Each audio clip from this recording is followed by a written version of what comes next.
Some people just don't know when to take a hint.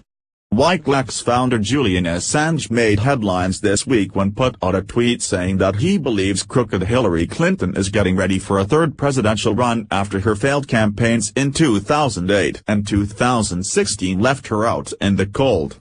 Yes, folks, this is not a joke. And seeing as how Hillary Clinton can't seem to understand people just don't like her as a person, she pops up everywhere these days. Like a bad case of the croup, I wouldn't be surprised if Assange is spot on. God help US. The Washington Post reports, Hillary 2020? Trump better hope not. Why Hillary Clinton would be well positioned to win in a rematch? Michael Breen's is a historian and a senior archivist for American diplomacy at Yale University, where he is currently writing a biography of Hubert Humphrey. On October 16, 11 months after defeating her, President Trump tweeted another of his regular insults about his 2016 opponent, Democrat Hillary Clinton. Sandwiched between boasts about his presumed role in the stock market's rise and his rally in South Carolina, Trump wrote, "I was recently asked if crooked Hillary Clinton is going to run in 2020. My answer was, I hope so." Putting aside the reckless braggadocio and blatant sexism inherent in such a statement, the entire scenario seemed absurd. Most pundits, and most of the American public, discount the idea of Clinton running in 2020, doubtful she could win the Democratic nomination, let alone the election, after her stunning loss to Trump. Clinton herself has stated that her political career is over, that she is more interested in speaking out against Trump as a private citizen. Nevertheless, Trump should be careful what he wishes for. Clinton might not be a potential candidate now, but the political winds can change quickly. Recent American history is rife with presidential contenders who lost the primary or general election and then went on to become a candidate in subsequent elections. Dissatisfied with the politics of the day, lured by name recognition and pre-existing loyalties, the public gave each of these candidates multiple chances at the presidency and handed several the keys to the White House. Add to that Trump's abysmally low approval ratings and inability to deliver on signature campaign promises, building a border wall, ending NAFTA and repealing the Affordable Care Act, to name a few, and Clinton could once more emerge as a serious challenger. Political comebacks, even seemingly impossible ones, are actually regular occurrences in modern American politics. Richard Nixon remains the most infamous example. Nixon narrowly lost to John F. Kennedy in the 1960 election, only about 110,000 votes nationwide separated them, then ran for governor of California in 1962, only to lose that election. Nixon told the press after his defeat in 1962 that he was done with politics. "You don't have Nixon to kick around anymore," he proclaimed. But when Lyndon Johnson trounced conservative Republican Barry Goldwater in 1964, LBJ won all but 6 states, Nixon recast himself as the person best able to unite the factions within the GOP. Nixon's chances were bolstered by widespread opposition to the Vietnam War that fueled voters' desire for a change in the White House. Nixon also courted Southern whites, who traditionally voted Democrat, dismayed over civil rights legislation and urban riots in the 1960s. Nixon ran for president again in 1968, capturing the Republican nomination and then the presidency. Ronald Reagan shifted the Republican Party back to the right in 1980, but it wasn't his first bid for the presidency. Reagan vied with Nixon in 1968 during the presidential primaries and at the Republican convention, and then challenged Gerald Ford in 1976 for the Republican nomination, where Reagan won enough key states, including Texas and California, to ensure a contested Republican convention that summer. Ford won the nomination at the convention, but after he lost to Jimmy Carter, Reagan became the favorite among Republicans in 1980. Reagan might have lost in 1982, had it not been for stagflation and the fall of the détente between the United States and Soviet Union. High unemployment, inflation rates and oil prices in the late 1970s convinced many Americans that Reagan was right, government, or at least President Carter, was the problem.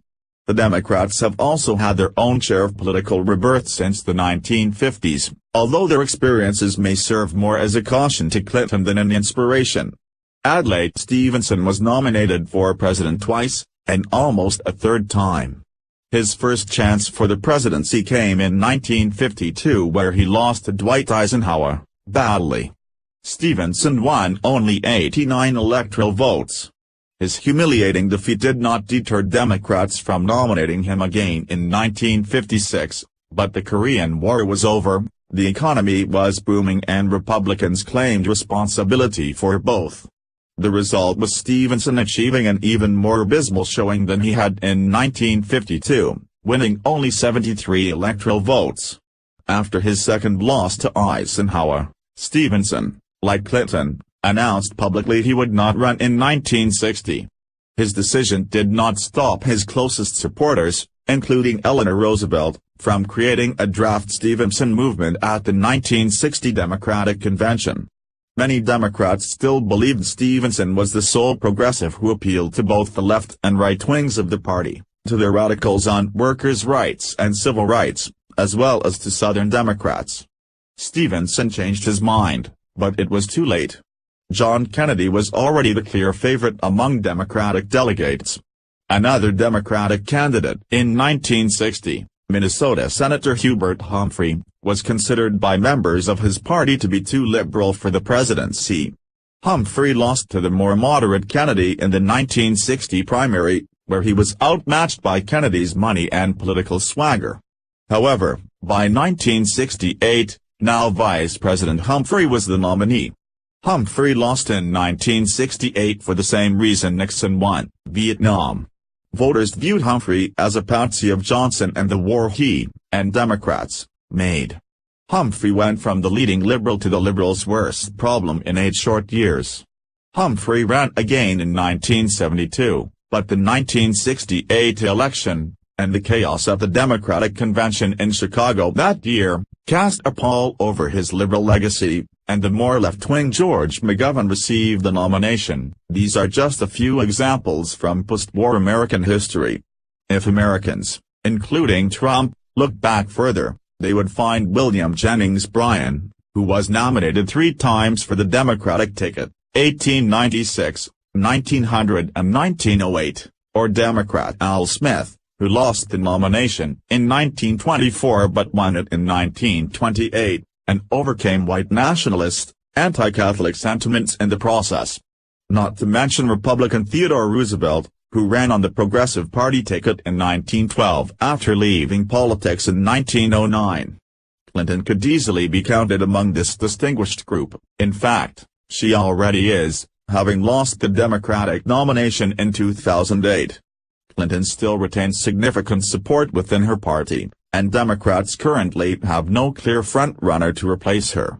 Clinton and her husband, former President Bill Clinton, have numerous financial backers willing to support her campaign, and the former nominee has a vibrant, large, motivated base of supporters angry at Trump, Russian interference in the election and former FBI Director James B. Comey, in their minds, the collective robbers of Clinton's presidency.